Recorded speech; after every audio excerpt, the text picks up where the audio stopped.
With the 13th pick in the 1996 NBA Draft, the Charlotte Hornets select Kobe Bryant from Lower Merion High School in Pennsylvania.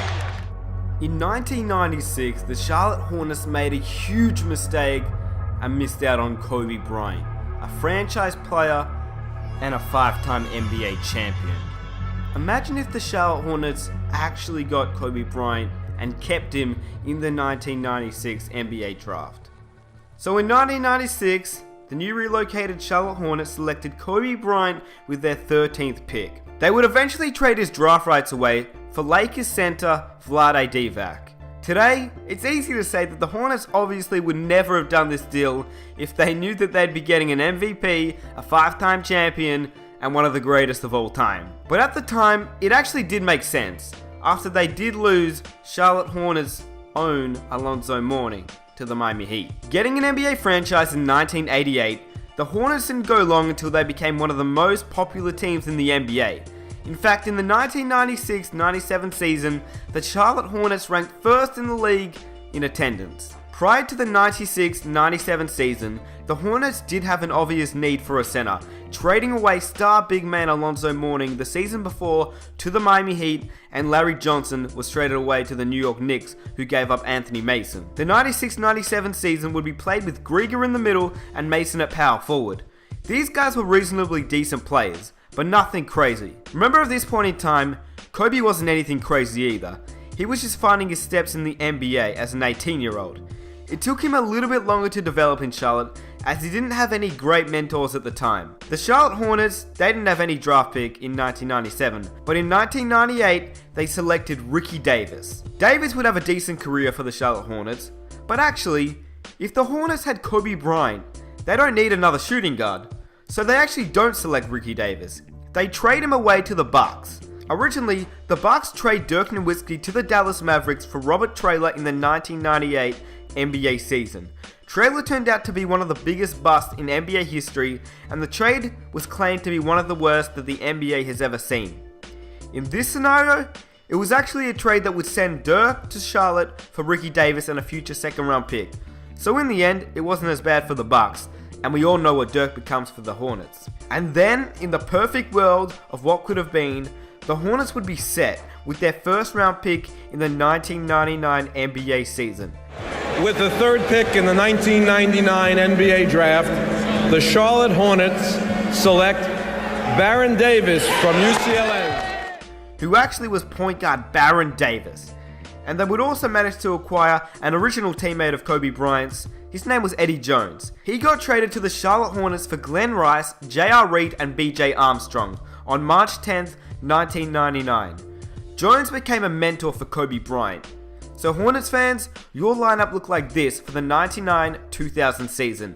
At the 1, Baron Davis. At the 2, Kobe Bryant. At the 3, Eddie Jones. At the 4, Anthony Mason. And at the 5, Dirk Nowitzki. Yes, Dirk did play at the 5 for the Hornets. Of course, this team was still very young, as Baron Davis had just entered the league as a rookie. Kobe was only averaging around 22.5 points per game, and Dirk was averaging around 17 points per game. Nothing spectacular. For both of these players though, it was about 1 year before they were starting to become superstars of the league and create a deadly 1-2 punch. The Hornets finished with a record of 50-32 in the year 2000, which tied for 3rd seed with the New York Knicks. But they somehow managed to lose in the first round to a 76ers team led by guard Allen Iverson. This absolutely fired Kobe Bryant up and pretty much kickstarted his whole career to greatness. In terms of other notable changes and things that actually did stay the same in the year 2000, while Vince Carter still stole the show at the NBA Slam Dunk Contest, Shaq was named League NBA MVP, and the Defensive Player of the Year went to former Charlotte Hornet Alonzo Mourning, who was playing for the Miami Heat. Tracy McGrady became a free agent because he disliked his secondary role playing behind Vince Carter in Toronto. Shaq and his Lakers won the NBA championship, even without Kobe. Shaq had completely dominated and carried everyone that year. He was doing okay winning without Kobe. He added a championship and an MVP that season. But a lot happens in the year 2001.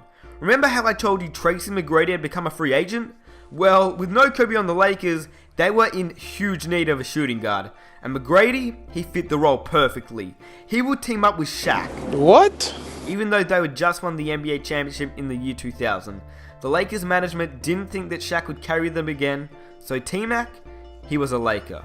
But the main event that happened that year was that Michael Jordan, the greatest player of all time, and the man that Kobe looked up to, came out of retirement for about the 10th time, but he announced that he was playing for the Washington Wizards. Immediately, Kobe had demanded a trade to the Washington Wizards in the 2001 season, since he wanted to play with Jordan. But the two teams couldn't negotiate a trade to send Kobe Bryant to the Washington Wizards. Instead, the Hornets would manage to trade to get an aging 38-year-old Patrick Ewing. He didn't do much for the Hornets at all, and unfortunately they would actually also lose Eddie Jones to the Miami Heat. But in that trade, they would actually gain Jamal Mashburn. So in 2001, the Hornets had a lineup of Baron Davis, Kobe Bryant, Jamal Mashburn, Dirk Nowitzki, and Patrick Ewing at center. So now with the new lineup, Dirk Nowitzki would actually play at the 4 and play his true position at power forward. But the Hornets also still had some pretty solid bench players. Anthony Mason and two other players that were clearly past their prime in Otis Thorpe and Hershey Hawkins.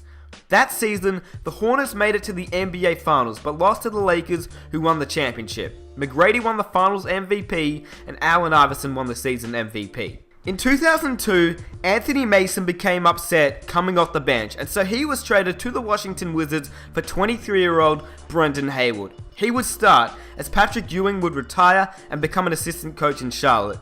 But the 2002 season as a whole was the year that Kobe and Dirk stepped up to the plate and really delivered. They finished with a record of 62-20 and beat Shaq and T-Mac in the NBA Finals to actually win the championship. Kobe and Dirk had won their first ring at age 24. They were looking great for the future. In fact, they were looking so good that they dominated the league together for 3 seasons straight and had managed a three-peat, winning in 02, 03, and 04. There were some notable changes during that time as well. Tim Duncan was MVP in 02, Kobe in 03, and Shaq in 04. The Hornets had relocated to New Orleans, and LeBron, Wade, Bosh, and Melo had been drafted in the 2003 NBA draft. But the Pistons weren't stupid this time. They would select Carmelo Anthony. The Detroit Pistons select Carmelo Anthony from Syracuse University. You done messed up, Pistons. You done messed up! In 2004, the Hornets didn't draft Chris Paul, as they were pretty good with Kobe and Dirk. But after 2 disappointing seasons in 05 and 06, the Spurs had won the championship and Kobe won the MVP in 05, and in 06, the Heat won the championship. Yeah, Shaq still left the Lakers to join the Heat, but Nash won the MVP in the 06 season. The Hornets would finish around 6th in the Western Conference. The Charlotte Hornets realized it was time that they shook up the roster, but they still kept the main 2 players in Kobe and Dirk, even after many trade rumors that Kobe Bryant might join the Chicago Bulls. But he decided to stay with the Hornets as he realized it would benefit him and Dirk if they stayed together to win some more championships. But during the last few seasons, they'd lost Baron Davis to the Warriors, Jamal Mashburn to retirement, and Brendan Haywood to free agency. So in 2007, the new roster would look like this. At the 1, Raymond Felton. At the 2, Kobe Bryant. At the 3, Wilson Chandler. At the 4, Dirk Nowitzki. And Tyson Chandler would join the Hornets a little bit earlier. This new roster would benefit both Kobe and Dirk, but more so Dirk, as Tyson Chandler would be able to grab all those rebounds, which allowed Dirk to stretch the floor a little bit. Dirk would benefit extremely well, and he would actually win the 2007 NBA MVP award. And the Hornets would go on to win the NBA championship, beating LeBron James and the Cleveland Cavaliers. It finally looked like the Hornets were going to go back to back once again, like they did in 02, 03, and 04. In 2008, Kobe had won the MVP, but sadly, he would be plagued with injuries during the playoffs, and the Hornets would be kicked out early, and the Celtics would beat the Spurs in the NBA Finals. In 2009, the Hornets didn't play so well either. It seemed like they lost all rhythm and all team chemistry that they had in 2007. LeBron was taking over the league already, winning his first NBA MVP. Would this be the end for the Hornets? Come on now, they got Kobe Bryant. Of course not. So in 2010 and 11, the Hornets would redeem themselves and win back-to-back championships. But the Hornets, with both Kobe and Dirk getting older and passing over the age of 30, this was the end of their streak. And this was around the time where the Big Three happened in Miami, and a new Big Three would be arising in Oklahoma, along with the aging San Antonio Spurs that didn't look like they were aging at all. Altogether, Kobe would have brought 6 NBA championships to Charlotte, along with 3 MVPs. Dirk would add 1 MVP, Melo would have had a successful career in Detroit, but still eventually moved to the New York Knicks. Davis would have never played with Kobe and Dirk. He would actually end up getting drafted to the Charlotte Bobcats somehow, some way. Kobe and Shaq wouldn't be compared to as much as they are today, and they both would have just been successful NBA Hall of Famers. Nash wouldn't have won 2 MVPs, he only would have won 1, and the Pistons and Spurs would have missed out on a few championships.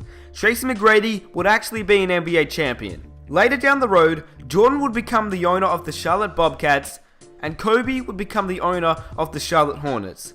They still had that competitive drive. So in the 1996 NBA draft, the Hornets missed out on one of the greatest players of all time, trading Kobe Bryant away, and sadly this would affect them in many ways. I really hope you guys enjoyed this episode. If you did, it'd be awesome if you guys could definitely leave a like on the video, subscribe if you're new to the channel, but definitely post down in the comment section below, number 1, what you thought of this video. Like, what do you reckon would have happened if Kobe Bryant never got traded to the Los Angeles Lakers? How many championships he would have won, how many MVPs, and all that good stuff. The thing is though, you could definitely make your point and argue the point that Kobe probably wouldn't have won as many championships with Dirk as he would have won with Shaq if the two stayed together. So I mean, definitely 2 different players with Shaq and with Dirk. One plays with, dominance in the paint. The other one plays with, shooting abilities as a big man. So you got 2 different players right there. You don't know what's going to happen where if Dirk and Kobe would mesh together well, or if Shaq and Kobe would have meshed together better. I mean, nobody knows what's actually going to happen. But yeah, I had the scenario winning Kobe his 6th ring, teaming him up with, the greats like Michael Jordan and all them good guys. But I do hope you guys did enjoy the episode. Definitely comment down below also, what if scenario would you like to see for the next episode of this series? And if you see somebody else comment a really good idea for, a what if scenario that you'd like to see, definitely give their comment a like, so it lets me know which what if scenario, you guys would like to see. But yeah, I'm coming out with more videos really soon for you guys. More what ifs, more My League, rebuilds, and a whole bunch of other videos. A 40k subscriber special is going to come out really soon. I'm working on that one for you guys, and you guys have been showing so much support. I mean, we've already got like, I think 41k already, so that's pretty crazy. But yeah, man, I want to thank all you guys for all the love and support that you guys show in every video. So definitely, if you guys want to see the next one, smash that like button, subscribe to the channel if you're new, and I'll catch you guys on the next one. Peace.